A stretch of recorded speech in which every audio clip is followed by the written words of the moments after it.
একদিন আমি অ্যাক্সিডেন্ট করে রাস্তায় পড়ে ছিলাম, কেউ আমার হেল্প করবার হয় নাই। যারা আইছে আমার মানি ব্যাগ, ঘড়ি, মোবাইল সব লেগে গেছে গা। আমার তো মাইরাই ফেলাতে চেয়েছিল। এই মানুষটা কোত্থেকে আয়া আমার চপটায় ধরে রিক্সা নিয়ে হাসপাতালে নিয়ে গেছে।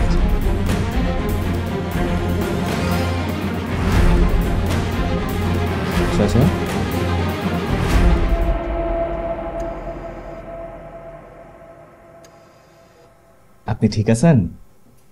কেমন লাগছে এখন? আমার এখানে তুমি আনছো?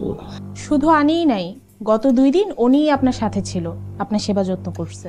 সিস্টার, আসলে চাচা হয়েছে কি, মানে আপনার সাথে তো কোনো পরিচয়পত্র বা আইডি কার্ড কোনো কিছু ছিল না। তো আপনার জ্ঞান ফেরার আগে আমি আপনাকে রেখে কিভাবে যাই বলুন? তুমি যা করছো এটা তো আপনার মানুষ করে না। চাচা, মানুষ মানুষের জন্য করবে না তো কে করবে? হ্যাঁ, বনের পশু।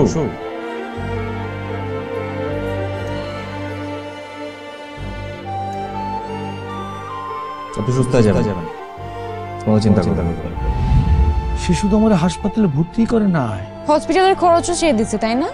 শুধু বিল দেয় নাই, আমি যতদিন হাসপাতালে আসছিলাম আমার হাগামোতা পর্যন্ত পরিষ্কার করছে।